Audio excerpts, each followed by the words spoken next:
So UCLA has done a diversity report into streaming shows, and they found that white men dominate most watched streaming shows as lead actors and series creators. So basically, the headline is great. It says that diversity fails, right? And it doesn't seem like what I mean when I say diversity's failed and people are sick of watching diversity is that modern diversity. People are sick of DEI diversity. Yep. People don't care about watching a black person on screen. People don't give a shit about that. I often go back to, because it like loads of people seem to forget this, the X-Files. Like the X-Files had one of the leaders of the FBI was black. People were like, oh, there's no, because now they're rebooting the X-Files and making it diverse. And I was like, it was diverse. There was like black people in most episodes. What are you talking about? One of the most important senior figureheads of the FBI in X-Files was black. But they're like, no, that didn't happen. That didn't happen. It needs to be diverse. Because what they mean when they say diverse, it needs to be DEI. That's different. That's different. So, but anyway, the point is, the headline reveals all, is that DEI, diversity, is not what people want to watch. They want to watch all the old stuff that's better. Well, just building on what you said there, I mean, going back to even the 80s, it's almost a cliche that the police chief is a black dude, right? Like in Beverly Hills Cop or something like that, right? Or how long has it been that like the fictional president is a black man? Many times before Obama actually lived it out for real. Well, the president is a black dude, right? Go back to the series 24, right? Right. Yeah. And it didn't happen. It didn't exist. What are you talking about? That's baloney sausage. I mean, Carl Black Winslow. people were never on TV, mate. You know, Family Matters. These lies, these racist lies. Yeah, I grew up in a world where we didn't see race anymore. That's the thing. It's like we banished it to the very like the edges of humanity, of society, of civility. It was these are the things that showed up later because they had to put it back in.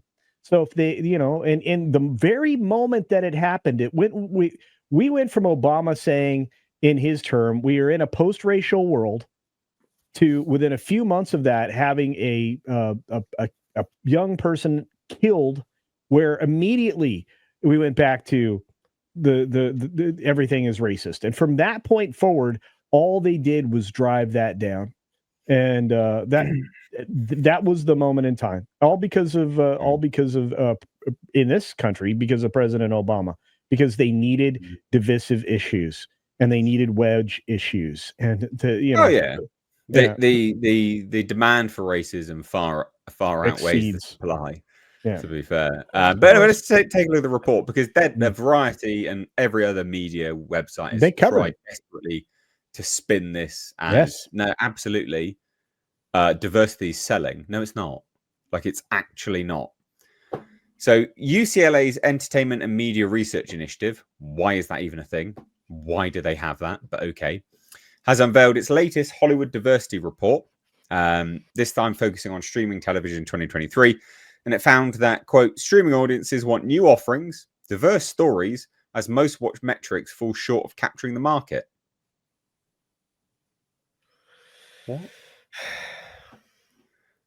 According to the report, honestly, the mental they should join the Olympics, because the mental gymnastics they're doing in this report is stunning. Like, it's actually stunning. According to the report, set to be released Tuesday, today, streaming audiences have a desire for diverse stories, and female viewers are a significant force in regards to total viewership. The study indicated that women over-index in regards to 9 of the top 10 shows, ranked by both total household minutes viewed and total household ratings. Okay, that's fine, I guess. The last bit about women. Households of color were found to be overrepresented among viewer demographics for 6 out of the top 10 shows based on ratings. Data indicated that women represented the largest audiences, even exceeding their population share for each top 10 streaming series, with the exception of The Last of Us, for which women made up 46.9% of viewers, and Family Guy, for which women made up 46.7% of viewers. And then we get to some of this stuff. Suits. was found to top the streaming charts in 2023 during a year in which few new shows aired and many television series were cancelled, partly due to the Hollywood strikes and overall business contraction. So just remember that. Suits topped the streaming charts. Suits did. This did. Suits did. Okay, that's important to note. With the halt in television productions for most of 2023 and streaming viewership dominating broadcast and cable, we decided we need to change the way we examine television to better understand what viewers want to see on the small screen, said Anna Christina Ramon, co-founder of the Hollywood Diversity Report. So, and then they say this, other key findings indicated that showrunners, creators, and lead actors across television tend to be predominantly white and male.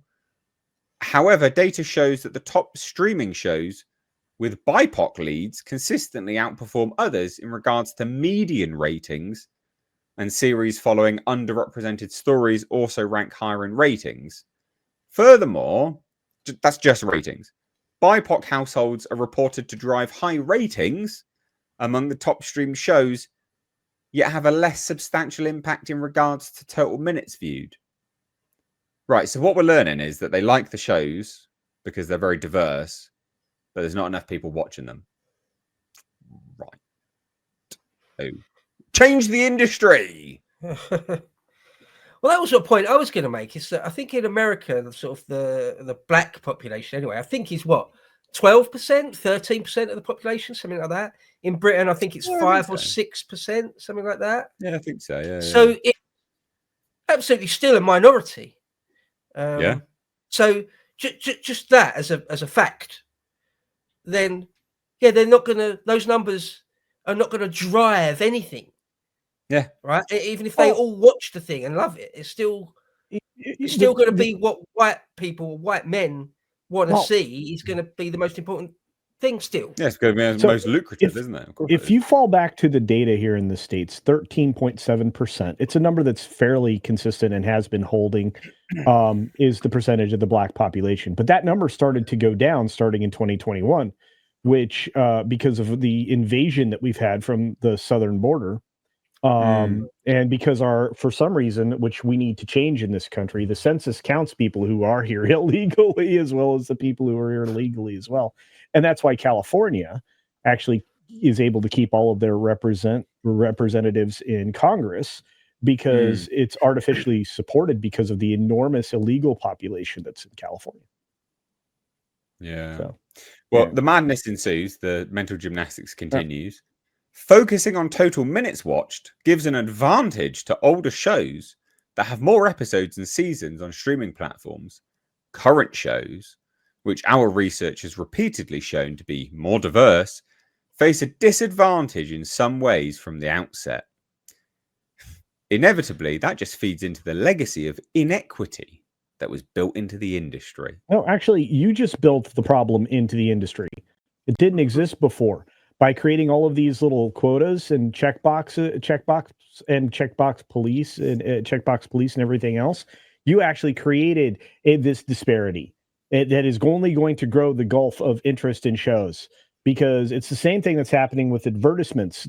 People in the States have stopped watching advertisements or are seeking ways to not, or just plain leaving the room, which was a practice we've always had.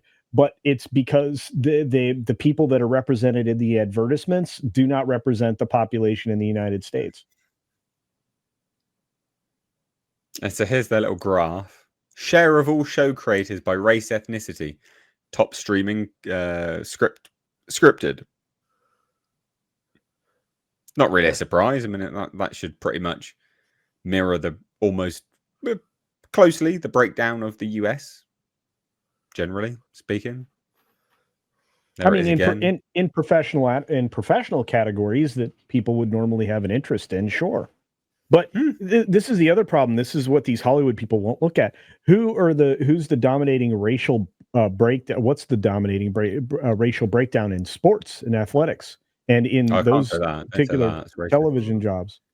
Right, Okay, So I'm that's sorry. yeah, I apologize. Yeah, I That's apologize. racist. no, like, yeah. Basketball and NFL. No, don't talk about that. It's racist. Or yeah, and don't talk about baseball either. I mean, come on. I mean, we can't do that. And what about football, as you call it, or we call it officially soccer? Yeah, what's the makeup of that? Yeah, not a bunch of white dudes in there. Yeah, so yeah, just saying. Jesus. There needs to be more black people in professional swimming. Why aren't there? Yeah, I don't know. Yeah. I don't know. Yeah. And I don't see an awful lot of stock car drivers that are, and in the minute that there is one, he thinks that a garage pulls a noose. So yeah, ice hockey players. Yeah, there's not enough professional drivers. Yeah, I remember that noose thing. That was so ridiculous, so embarrassing. Anyway. Wow. Anyway, thoughts? Because obviously all this does is show that, one, the new shows are shit, so no one's watching them, basically, and people are just watching the old stuff. And two is that, people just want to watch older, better quality content, I guess. Well, it's the newer stuff doesn't work unless it's from Paramount and by Taylor Sheridan. That's what they're finding out, right? And Tulsa King, Yellowstone, 1823 or 1923 or whatever, the zillion Taylor Sheridan shows that are coming out. They are all traditional television. They're all paint by numbers shows. They don't have a bunch of tricky weirdness in them. They're satisfying to the audience. And some of the commentary, and it wasn't in this Variety article, but I believe I sent you several of these articles, Nate, from different entertainment mags. And as you pointed out, they're all trying to dance around this. But the weirdest part of it is I think it was in the Hollywood Reporter. They were saying, well, we have to get the public away from watching comfort television. Yeah, we don't want you to watch the things that you like. We want you to watch our garbage. Just get lectured nonstop. That's what people want with their entertainment. Look, you fucking bigot. Sit down, consume the slop, and learn how much of a bigot you are. No thanks. No thanks. I'd rather just sit on YouTube, to be fair. Yeah, YouTube has absolutely replaced TV. And it just honestly, it's just the amount of garbage on TV these days. I said, just shockingly shit. And nobody can fight with that. Nobody can argue with it, Nate. That's where we're at. That's where we are at. We're at the point in time where Hollywood and their ilk is displacing themselves from their jobs. And it's only going to get worse because YouTube now, if you count all the viewing, all the streaming, everything that's done, dominates the landscape so completely that I would believe that 90% of all consumed media is coming through YouTube. Yeah, I mean, I don't know if this is anyone else's experience, but I don't really watch TV hardly at all. I don't. I just I love documentaries and history and science stuff. I want to watch a documentary about quasars. So I go on YouTube and I've got a choice of long form videos about black holes and quasars or something to choose from. Why would I put the TV on? And as for that thing of going back and watching old stuff, as I do with gaming, I'm that with bells on. I go back and every few years watch stuff that I know I like, and it might be really old, like Carl Sagan's Cosmos from the early 80s or Band of Brothers from the year 2000 or something. That's the sort of thing I go back and watch. The only thing good in the last few years, I honestly think this has been Wolf Hall by the BBC of all things. That was actually quality and good, and I liked it. But that's because there's no DEI. I haven't race swapped anybody or anything really. So, who really watches new TV? Really, just go on YouTube and watch what you want to watch. I think that's what most people are doing now, right?